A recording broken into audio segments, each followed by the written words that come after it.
you started asking question about what is deductive method and can we do grounded theory in marketing or any other discipline.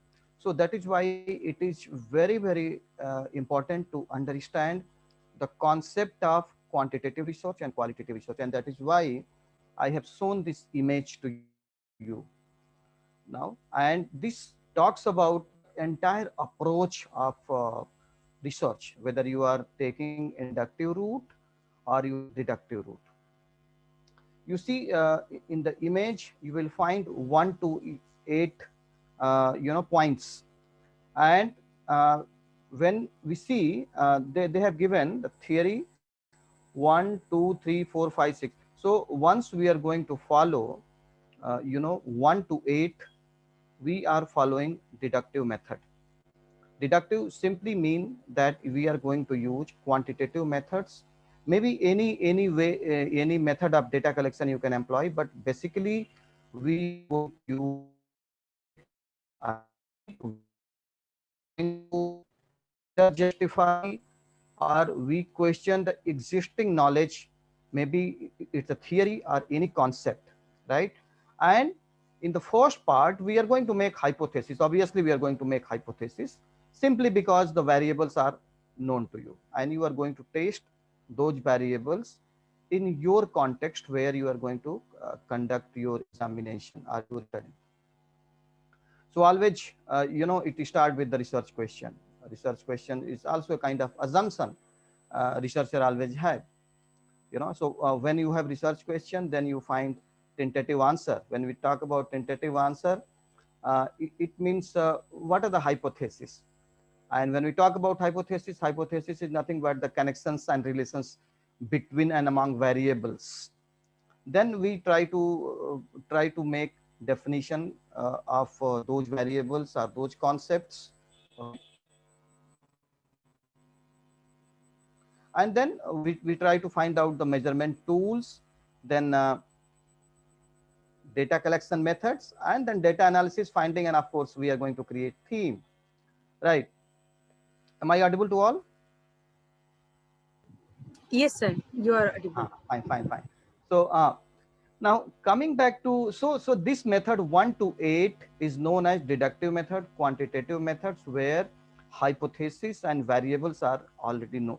Variables are known to you and you make hypothesis out of it. Now coming back to qualitative research, when you start qualitative research, of course we have your research objective or research question in your mind. Of course objective has bigger role to play than the research question, because research questions are coming from the objective. If there is one objective, there might be 4 or 5 research questions, but there is a close connection between objective and research questions. So we starting with the qualitative research, we always start with the research question, and then we directly go to 5, data collection, because this tentative answer and conceptualization and operationalization of the concept is perhaps less known or not known, because in qualitative research you are there to explore the phenomena which is either less known or totally unexplored. And you start with the data collection, and in data collection you take various routes, like maybe you can collect through audio recorded interviews, questionnaires, video recorded data, telephonic interviews, right? Observations, image, photographs, geodata, any kind of data, documents, diary, any kind of data you collect in qualitative research. And once you collect, then it comes with a data analysis and any method of analysis you can apply. Okay. And when you analyze data, so usually in qualitative data there is always the process of coding. And when we talk about coding, whether you use machine or you use manual data analysis, we always uh, start with the coding process. And when we talk about coding, it's absolutely very fundamental part of the qualitative research, because coding is not simply deriving some keyword from the statement and just labeling the entire segment of data. Coding has much more bigger meaning, right? The meaning of coding is driven by your research objective and research question. So if any out of the uh, responses, if any one line, two line, or entire paragraph makes sense to you, and if you can make some meaningful information from the uh, responses, then you try to make some meaningful information in the form of keywords, right? Maybe those keywords are coming from the responses, or you can create your own informative keywords. Those are the part of coding. Okay, and this process is known as inductive coding. Why inductive coding? Simply because your coding part is emerging from the data itself. You do not have any preconceived notion in your mind. Just like if you are going to prove any theory or question any theory or reject any theory, so in those theoretical parts, variables are already known to you. But in qualitative research, when things are unexplored, so you want to explore it, and that is why variables are not known, and that is why your coding pattern sorry, is driven by the data itself. Okay, and once you have done with the coding, and at the same time, once your data is field based, and also in the previous session I spoke bit about uh, field notes, right? So, and some of you rightly mentioned about when we are going to collect observation, body language, facial expression, clues from how people are reacting. And if you note down uh, by using pen and pencil on paper, and then after that you have to make it digital, converting those written down information, handwritten information, in the digital form. And that is the one of the most critical in data for analysis. So as I mentioned, that you have two set of data in qualitative research. One is what the person has said, and second set of data is what your brain has captured in the form of field note. To two set of data for one interview, especially from the field, you are going to analyze. And based on both the analysis after the coding, and once we start with the Atlas TI process, then we will come to know how actually it is to be done. Right now, I'm just talking theoretically how it is to be done. Okay, and different methods I'm going to talk about, different approaches of qualitative research, and then you try to use findings, conclusion. Okay, what is emerging. But in qualitative research, always the guidelines is we always talk about these are the themes emerging from the data. Okay, so once we derive the theme, you know how we are going to justify the qualitative research. Can anybody respond to this? How do we respond to how do we justify our qualitative research? Because this is important, because in quantitative research we always try to justify our finding using p-value or significant value, or maybe in terms of frequencies, any numerical data we are going to provide in to justify your findings in quantitative research. What happens in terms of qualitative research? Do you have any idea how do we justify our qualitative research findings? Anybody has any idea? Anyone can respond to this if you have any.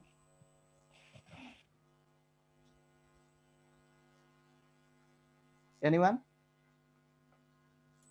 Hello, sir. Yeah, please go ahead, Biswarup. Yeah, it may be a wild guess, but Yeah. in qualitative research, we go for the, most likely frequency or most likelihood of that phenomena that has been responded quite often. Mm-hmm. By that analysis, we can go for some kind of interpretation. Okay, okay, okay, okay. Anybody else? Of course, you have tried well. Only the terminology you have used the word frequency. Otherwise, of course, This is also a quantitative term, actually. exactly, exactly. So I got your point. So you are to the point. So we usually try to find out the pattern, and you have used the correct word. So what is often emerging from the data. So that's what we look for. But of course, this is not counted as a frequency. There is another terminology in qualitative research, and that terminology is known as code coefficient, right, which is also based on the mathematical formula, okay, which I will show you when we are going to conduct with Atlas TI sessions. Then I will show you what is the mathematical calculation, but code coefficient is the one on the basis of which you try to find out the significant value of the emerging theme, right? Now, on the basis of C value, which actually lies between 0 to 1. So, if it is towards 1, but excluding 0 and 1, if it is towards 1, then you can say that it is significant value. And accordingly, you can find out and you can arrange in ascending or descending order your theme. Now, my question was, uh, based on the significant value, how you are going to justify.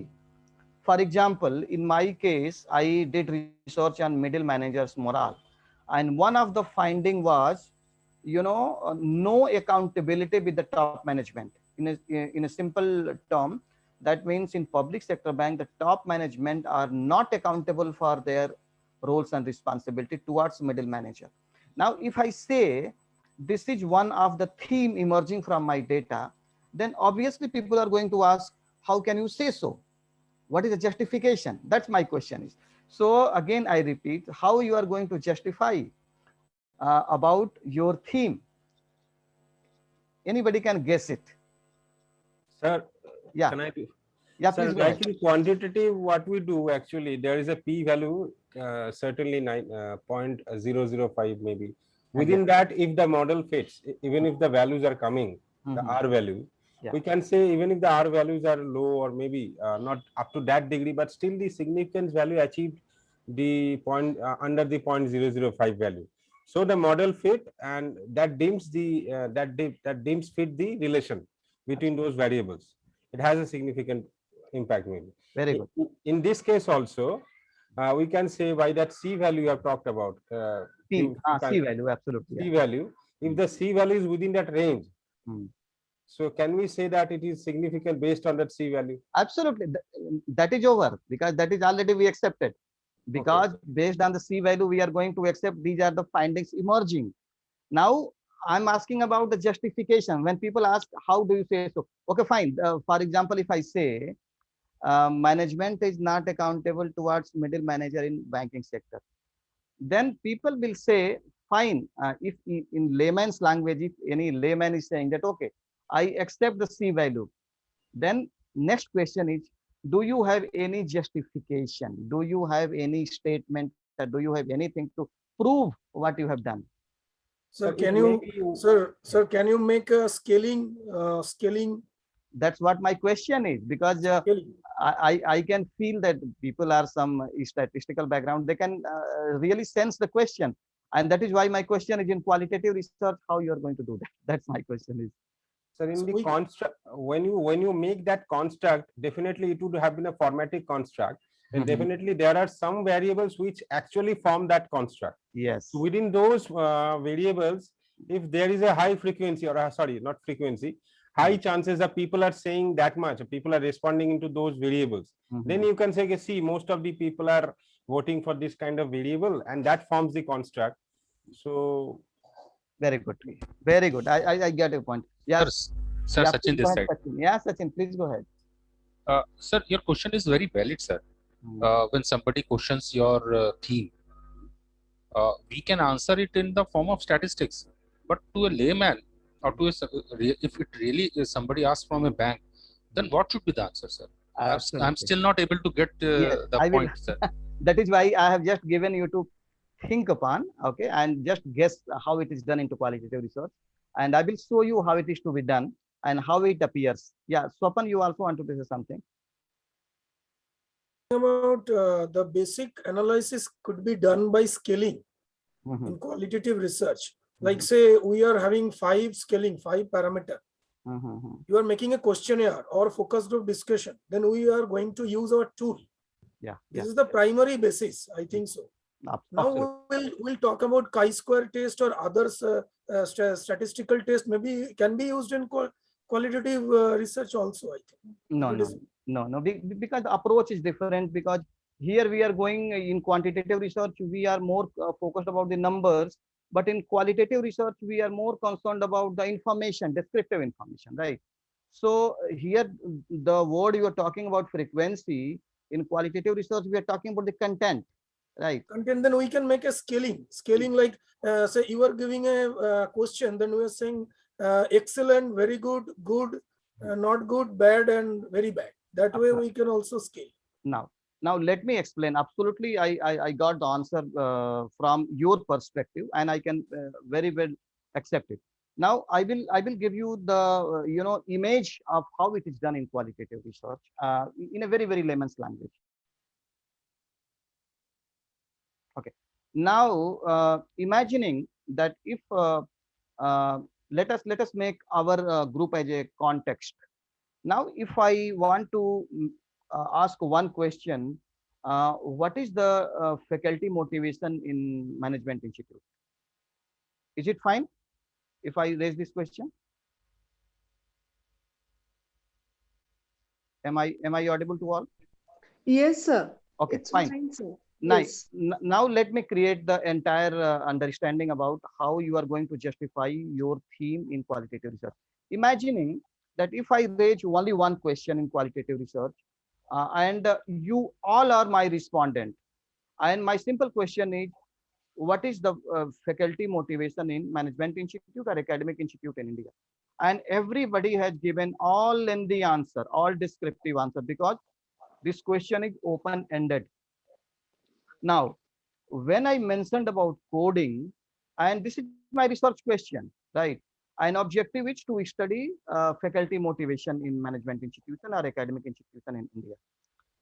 Now, your research question is very clear to study the faculty motivation. Now, all the people have given descriptive answer. Now, when I'm going to code all the descriptive answer, how should I code? I should always keep in mind what I'm going to study. I'm going to study faculty motivation. So always the coding process is driven by research question. You do not have any variable in your mind, but your question is very clear that you are taking the lens of research question in your hand, and you are going to read line by line, and any information if you encounter, if you find out or hooks your information that okay, this line makes sense to me, then you are going to highlight. Just like when you read any book of your own choice, we always try to use pen or pencil, and we try to highlight. Why we highlight? Because there is something we are searching for or something important information, and when we highlight, we try to write down something, right, based on our understanding. In qualitative research, exactly we do the same process. When we highlight any meaningful information that hooks your attention, and when I say that hooks your attention, that is nothing but that line, that sentence is addressing answer to your research question, faculty motivation. Now you highlight the entire sentence, that is known as quotation. The simple meaning of quotation is this is the important piece of segment given by the respondent which makes sense to me. Why it makes sense to me? Because this is addressing my research question. The rest of the information, if you do not find relevant, they are irrelevant to you because these lines do not make sense to you. So wherever you highlight the sentences, those are quotation, and from those highlighted quotation, you try to extract meaningful information in the form of coding. So you can make high faculty motivation, low faculty motivation, average faculty motivation as you code. I'm just giving example. Now, when you at the final, when you based on coding process and code grouping and making smart code, just like funneling and just like pattern is emerging, that high faculty motivation. So people can say that, okay, you say that based on the C value, you say that it is a high faculty motivation. Then how can you justify this? Your justification will come from the highlighted part. So all the quotation which are connected with the high faculty motivation. So all the coding process that you have done, in the high faculty motivation, and all the meaningful highlighted segment, they are connected. You are going to show them. Okay, there are 5 important segment, 5 quotation what people at the different period of time had said about high faculty motivation. These are the justification, these are the evidences, and that is how you are going to justify. So 2 things are emerging here. One thing is your theme is emerging based on the code coefficient. Code coefficient is emerging from the code. Now your justification is coming from the cluster of quotation under that code, and that is how you are going to show them descriptive data. Okay, these are the statement, key statement, informative statement people have said about high faculty motivation, right? If it is field based data, if you have collected data from the field and you have your own observation, what people have said and what you have captured is different, then again different set of justification will come. That in that case, in the from the field note, you will write your own experience in a sense that when person is saying something and you mean something because of your own observation, then you are also going to write down your observation that the person is very confident, person was very enthusiastic, even though he said that it is okay, but in my understanding it was very good, right? So you are going to justify your theme, the cluster of quotation one side and cluster of memo which is coming from the field note one side.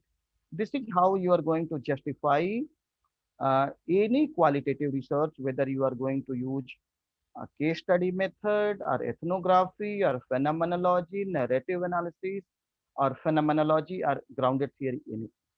This is how you are going to justify it. Any question on this? Sir, if the data volume is high, then it is not possible manually then. Of course, when data is very high, manually not possible, but that is why we use the machine, no? So that is why that is why the machine, whether it is a Atlas TI or any other machine, they actually saves our time.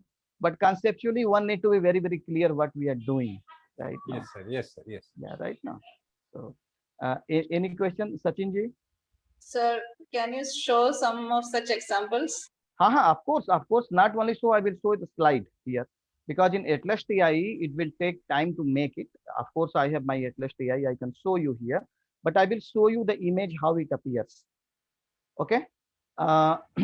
Just give me a few seconds. Let me browse and let me,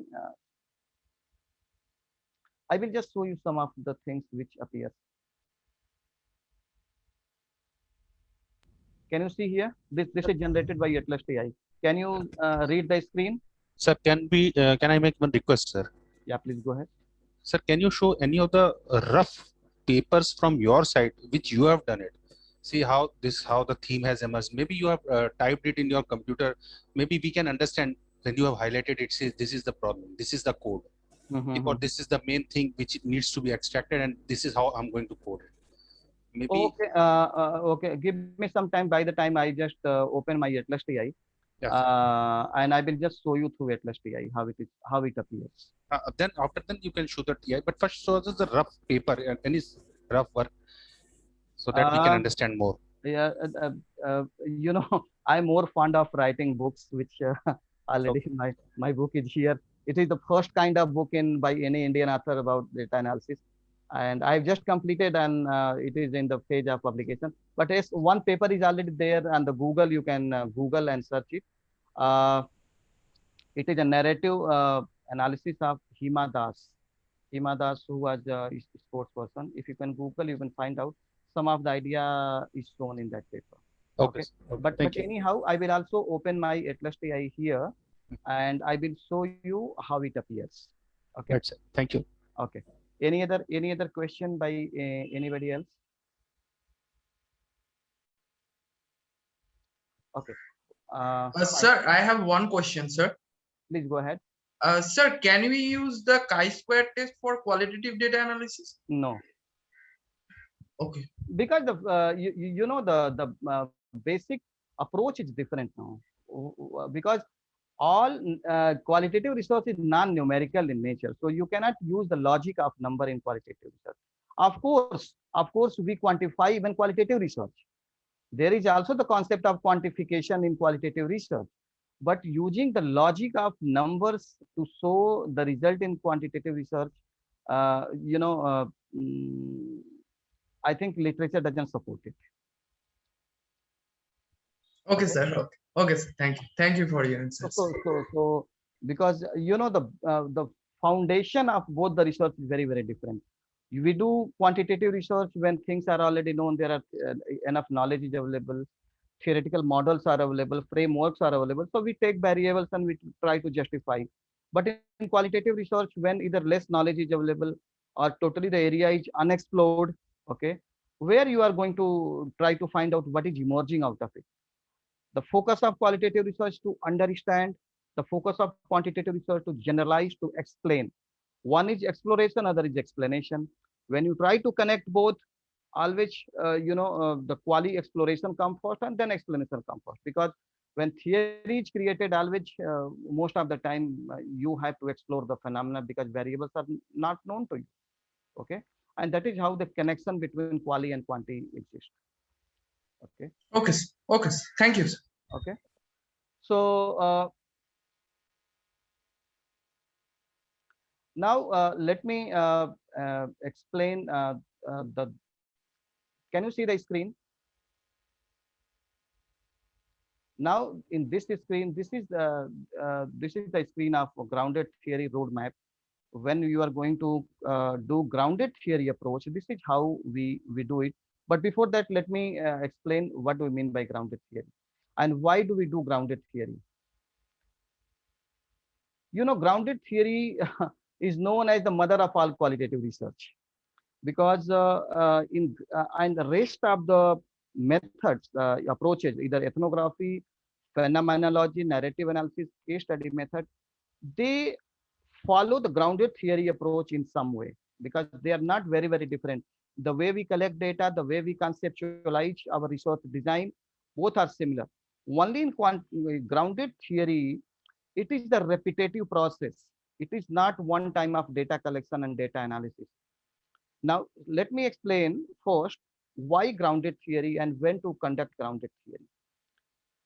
When information available on the specific area is totally unavailable, or the specific concept is totally unexplored or not known to you, then that drives researcher to go with the grounded theory, right? When things are already not known to you, even theories are available but not very clear, then you go with the grounded theory.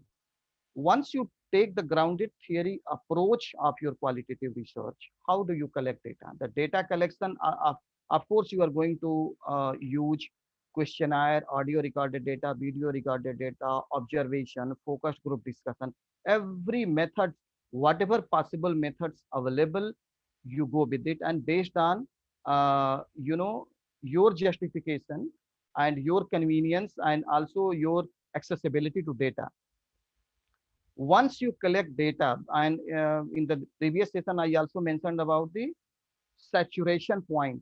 Saturation point simply mean that when you are going to collect data from the field, there is a point when as a researcher you feel that collecting additional information or additional responses is going to have the repeated answer. That means a point where you feel no more information is coming, only minimal information is coming, then researchers decide to stop data collection process. And that point is known as saturation of data. And that is how you have to write down in your thesis or any research paper that this is the point where uh, there was no more information emerging, minimal information was emerging. Now, if you're taking the grounded theory approach, you are going to analyze your data, once collected data at that point of time. Once you collect data, and as I mentioned that there is a C value, there is a pattern emerging from your analysis. Once you analyze your data, there will be a lot of information that do not fit into the pattern. That means maybe outlier codes or informations which are not making a homogeneous group. Those information you again pick up Again, you make your research question based on those outlier information, outlier codes, and you go with the same outlier questions or outlier codes with a different set of respondents, and start collecting data. As long as you start getting repeated information, right? Once you do that, second time, come back, you try to analyze. Again, the second process, again, there will be different kind of concept which is emerging, which do not fit into the pattern. Now, again, you go with the outlier information with the third different set of respondents. So usually, and once you do 3 to 4 times, usually in grounded theory, 4 to 5 times or 3 to 4 times, depending on when you stop coming almost all the information. Of course, there is virtually there is no point when no new information will emerge. But as a researcher, you have to decide when almost no information is emerging. So 4 or 5 times of data collection and 4 or 5 times of analysis, then you are going to club those patterns, what is emerging from the data. And that point of time, you are going to create a theory or very, very new knowledge, which is showing that, okay, this is the concept emerging using the grounded theory approach. And this is how it is done in grounded theory approach. In any other approach, just like, ethnography or phenomenology, narrative inquiry or case study method, you do not use generally the repeated approach, or maybe the thematic analysis, thematic network analysis. You do not repeat the data collection process. This is the major difference between grounded theory approach and rest of the other approach. Now, of course, all these 5 approaches have different purposes altogether. What is the purpose of grounded theory? What is the purpose of ethnography? What is the purpose of phenomenology? Grounded theory, this is how we do it. Do you have any question about the grounded theory approach? Then I will move to ethnography. Or any question you want to say? Yeah, Leena, madam, please go ahead. No, I'm saying, sir, you please proceed. Once we hear you more, then whenever questions come up, then we will pose it to you. Thank you. Now, coming back to ethnography, ethnography is always once you try to understand the bigger part of the cultural aspect you want to study, then definitely you are more inclined to go with the ethnography. For example, if you want to study the special tribe culture, or maybe the tribal culture, or maybe specific community culture, right? And in ethnography, you of course you have your own research question, but in ethnography, the researcher need to spend considerable time with the respondent. For example, if you want to study the tribal culture, maybe in the Jharkhand or maybe the Andaman Nicobar, then as an ethnographer, you need to spend your time, you need to wear those culture. For example, you have to wear just like them, you have to eat whatever they are eating, and they should feel you as an insider. But the most critical part is you as a researcher should not be insider. You should not be them. You always need to understand that you are a researcher, because the moment you feel that you are part of them, then you are going to justify everything which actually defy the purpose of ethnographic research, right? And because this is the dark side of ethnography, and many times people go and they become so emergent with the culture, they eventually get married to those people and they remain there. And so this is also the dark side of ethnography. So even though you become them, but you are actually the outsider, and you have to reflect their perspective, why they are wearing so, why they are behaving so, what is their artifacts, what is emerging from the data. So this is when you are going to study the culture of a specific community, specific tribe, specific class, then definitely ethnography is the way approach of qualitative research. Coming back to phenomenology, phenomenology is mostly useful for the organizational study. When you are going to study, the specific phenomena, specific behavioral pattern, why people behave the way they behave.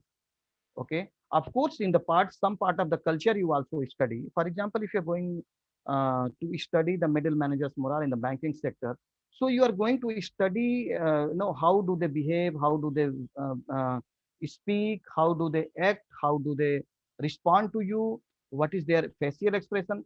So in phenomenology, you are going to study the specific phenomena under study, and as a researcher, you are going to, you have your own experience as well. So what you are going to present to your audience, what is emerging from the study, what people have said about the topic, along with your own observation, because you are not outsider, you are also going to say yourself, right? And that is why in qualitative research, researcher himself or herself is one of the respondent, right? So you are not outsider the research context. So, and you are trying to, as a researcher, your objective is to put forward the points by respondent in such a way that it looks natural, right? So that is why I mentioned about, the quotation, because in that part, you do not have any right to change what they have said, but you do have right to explain the way you are going to explain the phenomena by writing the memo from the field note, right? Now, narrative inquiry is all about, what is emerging from the maybe biography, from the story, life story, or so everything you are going to put into the narratives. For example, if you are going to have Twitter analysis, if you are going to extract data from the Twitter, in Atlas TI you can do so. So you can collect on the specific, for example, Mirabai Chanu. If you want to study what is the sentiment analysis of what people say about it. So you can extract the data from the Twitter, and you can form the story format, what narrative says, because you do not have any field experience. You are going to only create the plot. Okay, yeah, please. Two participants raised hand. Please go ahead. Sir, I had a question. My name is Sonak Basu from MBA second semester. Sir, when it comes to filtration of data, so which method can be applied? Like if there is some sensitive information, how that can be tracked and filtered properly? Okay, I understood your question, but can you give any example, or can you clarify more about it? Sure, sure. So you mentioned about Twitter. So if there is some sensitive information, like an organization, like any information which relates to a government agency, so how that data can be filtered and and can be enhanced with the public, so as to have a protection. I mean, sensitivity of data when it is I got your concerned. point. Yes. I got your point. So You could please highlight. yeah. Thank you very much for raising this question. First of all, when the data is in public, what is there to hide? Because it is already there in the public. Only when you have primary data, when the person has said in person, face to face, which is not available in the public domain, there you need to exercise how to protect the confidentiality of the person himself and also the organization himself. Now, I will respond to this. Let me, yeah, Kunal, your question. Kunal has also raised it. And I was, asking for the grounded theory approach. I mean, when we repeat our exercise, some data, some information that we have gathered, which is not within the realm of our the first level of questionnaire that we have designed.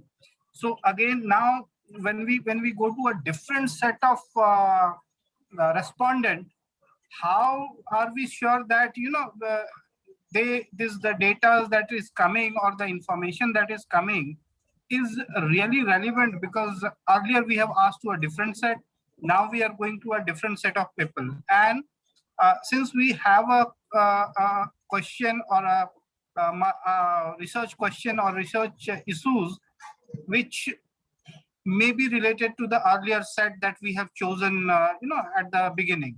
So I am trying to understand, how do we make sure that we are going to the correct set and our information would not be impacted because we have changed the set of respondent. very good question. First of all, let me appreciate your question. And you have used the word understand, because in grounded theory, we try to understand the phenomena. So we do not have anything in our brain. We try to explore the unexplored phenomena. So we are not driven by any preconceived opinion. The moment, as long as the information is emerging, we are taking those information to understand what else is emerging, what else is emerging till the time no more information is coming. And we, again, I say that we do not have anything. Our brain is empty in that sense. And then once we take the, the analysis of each set separately, one set, second set, fourth set, then we are trying to find out the pattern, what actually emerging from which category of data, which types of data, which region of data. And then based on the pattern, which is common among all four sides of data set is emerging. Okay, because we do not go with any preconceived or any preconceived, information or variables or set, because we have already raised the question to first set of respondent. They have already given their answer. Till the time we get the saturation of data, then we analyze and we try. There are more information. They have already indicated that these are information. So that is why we are going to separate set of people, because maybe because in this case we do not use the same set of people. Okay, because the different set of people, we try to find out whether those informations are really prevalent, really applicable to those or not. Maybe in the process there are many information which are irrelevant, many more information which are emergent, right? So irrelevant, emergent, we do the process as long as we stop collecting new information. And so that, because in grounded theory, what do we need? Because we want to understand in the holistic view, holistic information we try to gather, and we try to combine all those information. That is why in qualitative research, especially grounded theory, we always talk about the constructivist approach, because every information we try to put together and try to find out, we construct it and try to find out what is strongly emerging and what pattern is emerging. Right. This is how it is. Thanks a lot. Thanks a lot for the clarification. Okay. Yeah. Now the question was about the confidential information about the risk. Yeah. Pavel. Yes, sir. So good evening, sir. My name is Pavel. I'm from MBA second semester, sir. Sir, my question is that in phenomenology part, you talked about the behavior. So when we talk about marketing, so one of the important aspect of marketing is the consumer behavior and marketing research. Yeah. So, sir, my question is that can this phenomenology, this terminology or this theory can this theory be used to understand the consumer buying strategy or the consumer behavior? First of all, answer is yes, and I also say that it depends. What is your research objective, right? Okay. If your research objective is can you give me your research objective? First of all, the answer is yes. If you are going to understand phenomenology, you can very well find out the behavioral pattern, intention, motivation level, either in marketing, either in finance, across any discipline, you can find out. As long as you are using qualitative research, open-ended question, if you are going in the field, you can find out everything. Okay. Right? Okay. Now, question 2, which Saunak asked about, confidentiality of yes, sir. the person and also the information. Saunak, whenever we are going to present any data to respondent or to audience, third person, or your examiner, in research, what is your ultimate objective? Our ultimate objective is the information, not the person, not the organization. This is the ethics of the research. When the research is based on the primary data, secondary data, of course, it is known to everybody, so there is no confidential information. It is known, it is in the public. But when somebody has given you personal responses, how you are going to report that information? Always you need to disguise. That means you have to conceal, you have to hide the identical information of the organization and of course of the person. So for example, if your answer is given by specific general manager, you can say that one of the respondent And if, for example, I took X bank, then I'm not going to write the X bank. I will say that in the banking industry, one of the respondent mentioned so and so, because your research is not concerned about who said what, but what has been said. In qualitative research, information plays the critical role, not about, of course, you are going to, as a researcher, you are going to set the pattern that this information emerge on the middle level, manager or senior management level or top management level. But by giving this information, you are not pointing out towards somebody that you have said or he has said or in the specific organization has been said. For example, when I did my PhD, it is if you Google, you will find my entire PhD thesis. And the title was A Comparative Study of Middle Managers' Morale in Public Sector Bank in India. Now I took two banks, but nowhere in my thesis you will find the name of the banks. I have written Bank A and Bank B. Of course, I have written that Bank A is large size public sector bank, penetration and so location. Bank B is medium sized public sector bank. I have given the definition, but not the information which anybody can identify which bank I'm talking about. This is the ethics of the research, and this is how, as a researcher, this is your ethical and moral responsibility to present data in such a way it should not harm any respondent or any organization. This is the most ethical part of any research, because the ultimate objective of any research is to help the people and organization, not harm any public, any person, respondent, and organization. Sonak. Thank you so much. Thank you so much, sir. Thank you. So much. Jyoti, please go ahead. Jyoti Sharma, you have raised your hand.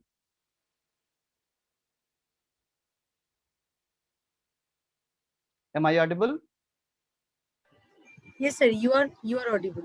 I think Jyoti has raised her hand. So, hello, sir. Yeah, please go ahead, Jyoti. Hello, sir. Yeah, I wanted, since you raised this question of confidentiality, like supposing we have written a paper and we have done some primary survey for which we have consulted, since you are also talking about banks, like some senior officers of the banks. But the publication where we have submitted the paper, even though we had assured those persons, respondents, that this information will be considered confidential, it means we are going to use only the information. But if that organization where we are submitting this information or research paper, they are asking us to disclose the names for their internal use. So should we disclose this or not? And we tell them that you don't publish in any public domain. This should not be shared. Very valid question. First of all, once you are going to disclose, you need to take permission. And once they are going to take, this is also their moral responsibility. They are not going to publish in any public domain. So this is, understood. And if the publication they are asking for a name, then definitely it is just check the authenticity of your research, nothing else. So without the permission of your respondent, it is unethical to provide the name. So you take permission of these things, and also state that this is only for internal purpose and no public will be provided in the public domain. Okay. Okay, sir. Thank you. Yeah. Malini. Sir, I think we will take question at the end of the session. It will be better, yes, sir. Yes, madam. In fact, I also wanted to say that only it's not a question. We wish to listen to the clarifications that give. Since it is a mixed group of students, research scholars, and faculty members, it is always better if you can explain the concepts you wish to cover on a particular day, and then finally go to the clarification of doubts. Otherwise, the entire flow is lost. Okay. That I mentioned in the email also, that we will take the question at the end of the sessions. It will be better, I think. Okay. Yes, sir. Please. So I have already explained a bit about, not much, bit about grounded theory, ethnography, phenomenology, narrative inquiry, then case study method. Case study method is to understand the specific phenomena, which is very, very unique in nature, right? Maybe you can take, this transgender and eunuch. So you can take the example. So I'm giving the classic example where you can take the case study method. You can take the life story of eunuch and transgender. You can take the case study method of any one person who became maybe CMD of 4 or 5 banks, and he was only the person who became 4 or 5 times of CMD. So any very unique case, or any person suffering from any very rare disease which happens one in a millions, then you can take those cases as a case study. Case study is only taken in the unique cases where there is a very unique phenomena, where there is a remarkable phenomena which is not generic in nature. However, you also take the case study of the maybe 2 organization when you want to understand that why in the same location there are 2 organizations offering the same product and services. One is growing, other is declining. So you can take the 2 case studies to find out what what are the differentiating parameters. You can take the case study of 2 hotels, which is one is performing, other is low performing, even after giving a lot of services. So this is how we can take case study method. Whenever you are going to take as a PhD the case study method, usually less than 10 cases case studies are enough. Of course, people say that more than 10 or 15, but because the case study you go much deeper into the detail on the point under investigation, and then start the analysis is again the cross uh, cases. So between the cases and also within the cases, you are going to analyze what pattern is emerging in one case, what pattern is emerging in one case, what pattern is emerging between the 2 cases, and what are the differentiating parameters. Okay. Along with that, these are the 5 core method of inquiry, or 5 approaches of qualitative research. They are key approaches. However, there are many more approaches similar to that, like thematic analysis. Thematic analysis, again, you are going to thematic analysis is just one part of grounded theory, where you collect data, uh, you know,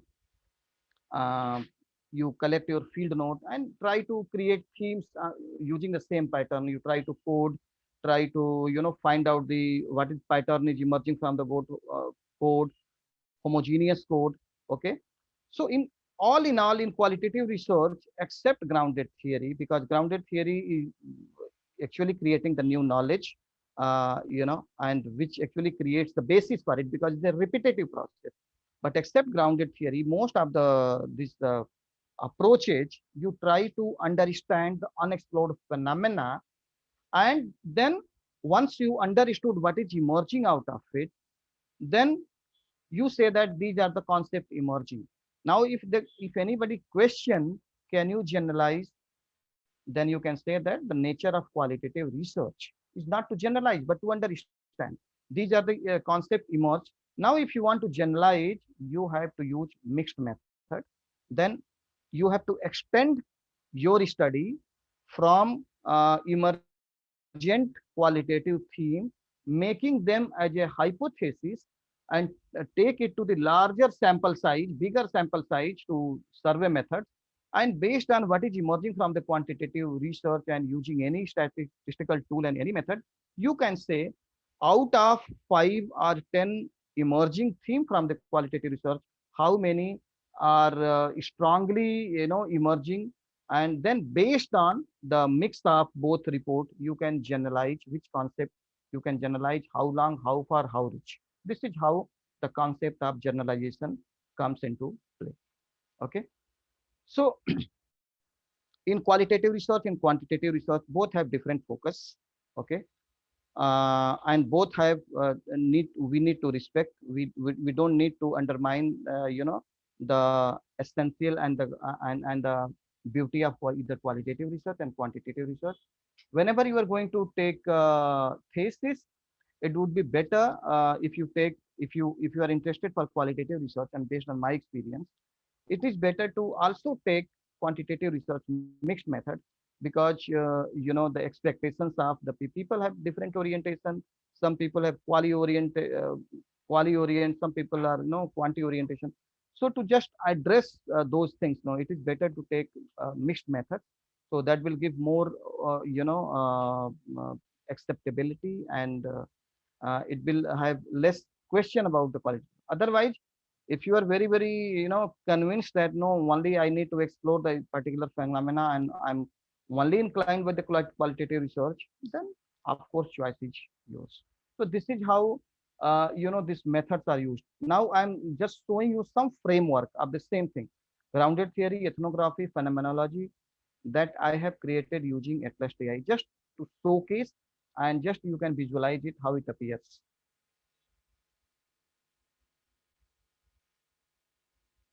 Do you see here?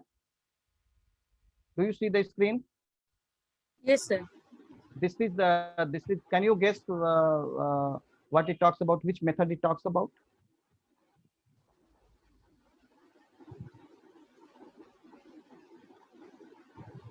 This grounded theory? No, it is not grounded theory. Think, because I mentioned the keyword. When you want to study the story, It's narrative inquiry. Exactly, narratives. And once you are going to, this is the framework, once you are going to use narratives, so what you are going to do, you need to plot, you need to find out the chronology of the events, then you are going to, and in every part there are different, and finally you are going to create themes, right? So this is how it is done.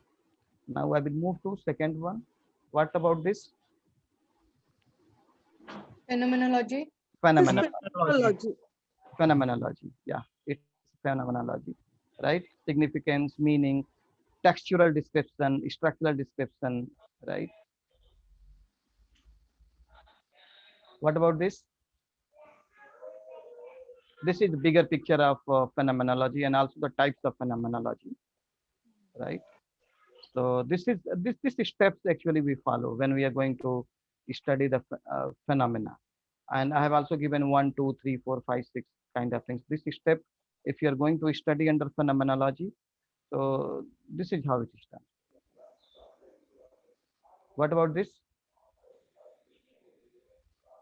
Grounded theory. Grounded theory. Not grounded theory. Ethnography. This. Yeah, maybe ethnography, but it's not grounded theory. What about this? By complexity, yeah, this is grounded. This has been written also. Yeah, grounded theory. Yeah. So this is how it is done. Field notes. So, the field note on the top in the green side, researcher's field experience, observation, understanding. Because whenever you are going to collect data from the field, your personal experience does play very, very crucial role, right? To find out what is emerging from the data, because in qualitative research specific in the field research, researcher capture much more meaningful information than only the expressed data by the respondent. Okay. And especially when it is very, very sensitive information or sensitive issues, then perhaps the observation, your sixth senses, your intuition capture more information, and you on the piece of paper which is known as field note, and from the field note you try to write down your memo. Okay. What about this? Ethnography.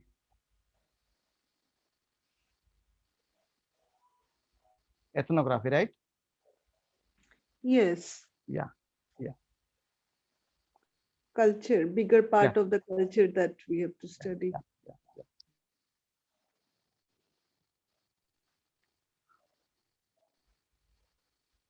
What about this? Case study method.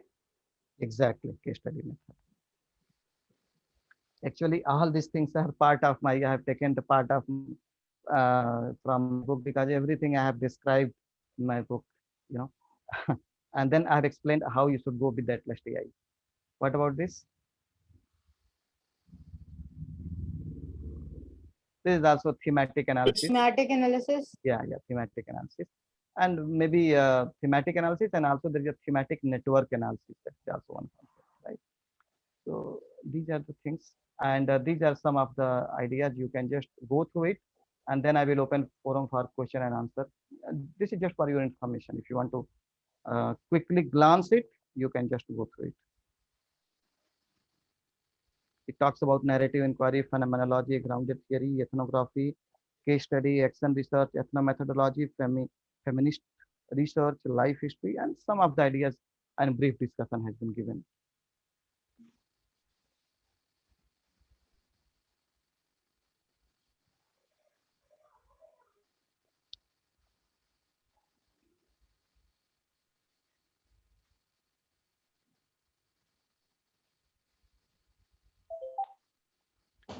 Okay, and along with that, if you have any question, please go ahead asking the question. Whatever question you have and whatever I can answer to you in the best of my knowledge, I will try to do that. Sir, good evening. Yeah, please go ahead, anyone. So like content analysis is a term that is being frequently used in qualitative research. So where that is fitting in, like in every part of qualitative research, we are doing that content analysis, or that is being specific to any of one approach? Content analysis is the type of analysis we do it right now. So there are two ways we can do it. One is quantitative content analysis, other is qualitative content analysis. So when we do quantitative content analysis, we are more concerned about the specific word and frequency of those words. As a researcher, it is you to decide what content you are looking for, you are going to study. So for the specific content, you find out, and based on the numerical and statistical analysis, you try to justify your stand. Okay, so you take the statistical route. When you take the qualitative content analysis, so in that part, frequency doesn't play a role. There, you are more concerned about the content in the context. I repeat again, in qualitative content analysis, as a researcher, you are more focused about the content in the context. That means if you are looking for the faculty motivation, you are not looking for any keyword, but you are looking for the the meaning of the content in the holistic sentence, right? What is the meaning of that sentence in that context? And you are going to make quotation those lines, and then once you do that, then you are going to make justification using C value. Okay, what is emerging out of that, and that is how you are going to do that. Okay, so the key difference between quantitative content analysis and qualitative content analysis: in quantity you are concerned with the frequencies, number. In qualitative, you are concerned about the numbers, but you are concerned about the content in the context, because you are going to explain the content with reference to the context, and this is the difference. Okay, in quantitative content analysis, as a researcher, you are maybe perhaps outside the research context, but in qualitative, you are there to explain what is the meaning of the particular content with reference to the context. That is how it is done. Does it make sense? Yes, sir. Thank you, sir. Yeah, Saunak and Semanti. Please go ahead. Shimanti ma'am, please answer. Please, Okay. Shimanti ma'am, you answer. Yes, yes. Good evening, sir. I am Shimanti Devroy. I am a faculty member of DIMS, sir. Sir, I have a question. So when we are doing that ethnographical analysis, so supposing we are collecting responses, psychological responses from the respondent. Now, one of the response is very, very dissimilar from the other responses if it does appear. So shall we drop that respondent, or shall we keep it to show the deviation or show the variation in the research? Second option is correct one. We should not deviate it. We should keep it, and we have to show them, right? This is what the dissimilar. So, and as I mentioned that in qualitative research, your themes are based on the pattern. That doesn't mean that all the concept which is not fitting into the patterns are irrelevant. No, you also need to show them. These are also emerging, but which are not fitting into the pattern, because that is the exploration point for other researchers. And you can say that these are the areas where other researcher can find out more and more information. Yeah, the gap can come from that. Exactly. That's the most important. So we should keep that. We Absolutely. should keep that as the yes. as a deviation from the general trend. Yes, and you also show them all the this audience. You have to show them These are the ideas which are not coming from the not fitting into the Python, but they are also very, very important for the further study. Okay. Thank you. Thank you very much. Thank you so much. Yeah, yeah, please go ahead. Anyone?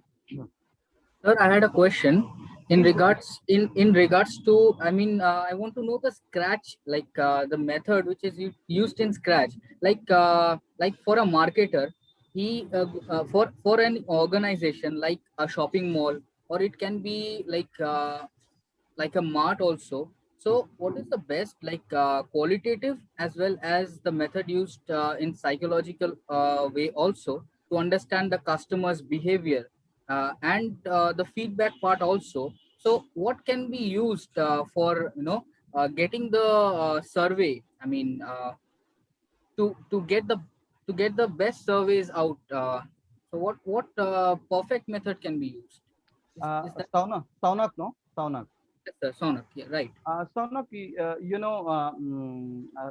every method is the best method. No, we cannot because every method has a specific purpose. So as a researcher, first of all, we need to be very, very clear what I want to study. Right now, I will give you a small story, a real story, and then perhaps it can give you some answer. A few years back, one professor from Harvard, he did research on marketing behavior, and it was about, he wanted to study the behavioral uh, buying pattern of the people, those who are visiting the shopping mall. He just wanted to see what kind of behavioral pattern is emerging out of it, and he stayed almost 2 to 3 years standing outside, and this is available and the available research paper, you can find out. I do not know the exact paper name, but you can Google, you will find out the name.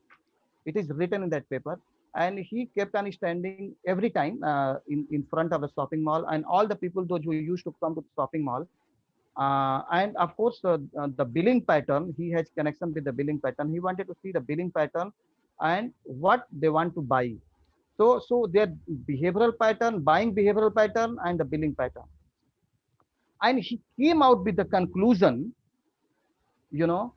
the people who used to carry bag before going to the shopping mall, they used to buy ice cream more than anything else.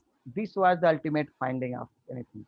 The people, those who carry bag before going to the shopping mall, their behavioral pattern was buying ice cream more. And what he recommended, that if all the shopping mall, if they keep their ice cream parlor in front of the shopping mall, then there will be more consumption, more buying from the people. And there was implementation of this.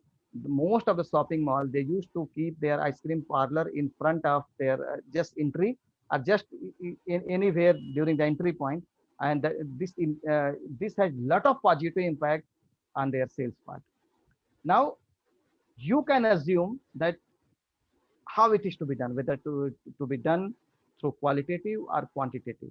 Now, simple answer to this question is, as a researcher, you have to decide, and also of course based on the past literature, what literature has done, where is the gap, how literature has done the previous research, whether they have done quali, quanti, or where is the space.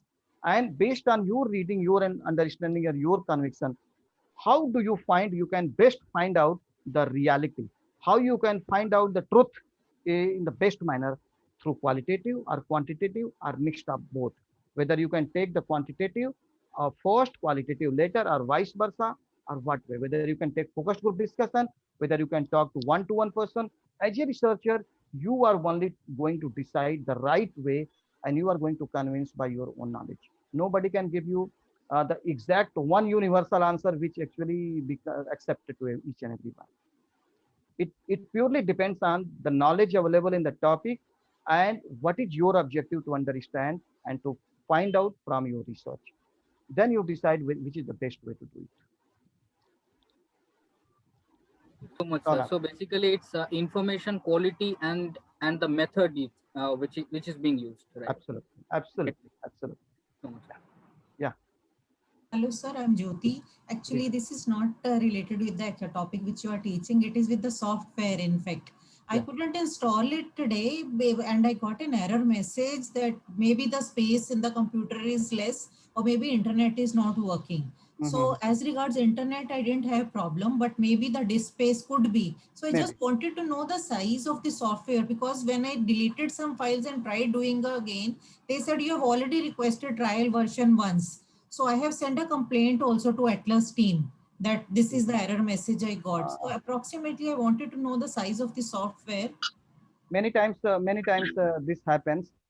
You try again repeated times, maybe you will be successful in downloading this, because this is the common error people get it. But at the same time, once you have written to them, usually they respond within 24 hours. So you will get responses from their side. Okay, I thought maybe if we use tomorrow, I mean. No, they will respond to you. They will respond to you. Okay, sir. Thank you. Yeah. Ajay sir, thank you very much. The session has been really wonderful, and in such simple manner you have explained the terminologies, which has helped me clear a lot of doubts. Thank you very much. Thank you so much, madam. Thank you so much. Yes, sir. Some participants are asking for PPTs for their reference. In my PPT, there are so many complex things because it is more than 100 100 slides. But of course, I can send them the useful PPTs like grounded theory and framework and all. So don't worry about it. I will, for the benefit of all researchers, useful information I will send it to you. Okay. Don't worry. So anyone have any questions? Yes. Excuse me, sir. Gupta sir, good afternoon. Yeah. Good afternoon, Padam. So, if you don't mind that, so I'm being a scholar. So if I need to ask some questions, so it's better to give me your email address so that if any confusion, then I will directly mail to you. Sure. So because being a scholar, so some of the part it may be difficult. So it may, so on that situation, I will consult with you. Sure.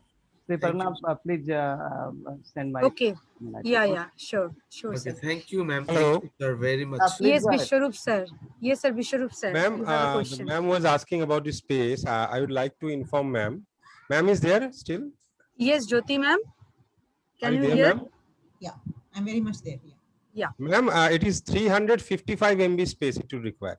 Okay. Number one. And number two, you need to do it maybe twice and thrice with a different mail IDs. Because I was facing the same problem. I changed my email ID.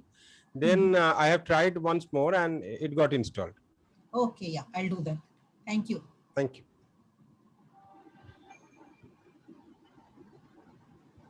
Yes. Anyone have any questions? Sriparna, you can also send my mobile number to all because this will give more convenience to them. They can also WhatsApp me if anybody is interested. Yes, sir. Yes, sir. It will be sent. Okay. I think, sir, no one has more questions. Okay. So I think, sir, all queries for today's session has been resolved. And that's all from today's sessions. And tomorrow we will have a third session. And from tomorrow onwards, we are going to start the Atlas TI application version. The trial version, as I have already sent yesterday, the link for downloading and installing of Atlas TI, and we will start it from tomorrow onwards. Okay. Okay, sir. Thank you. Thank you very much for being with us, for being an interactive sessions. And we will meet tomorrow at 6 p.m. And I will open the sessions at after 5:30. I will send the mail also. So thank you very much, Sriparna, and thank you very much all the participants for raising very, very valuable and wonderful question. I really appreciate the quality of your question, and I expect more and more questions. I'm not sure whether I could answer to all your questions, but I tried my level best to answer your question, right? And I also learned so many things from your question, and we will try to learn from each other, and that's entire objective of this workshop is. So once again, thank you very much. Have a nice day. Good night. Thank you so much. Bye.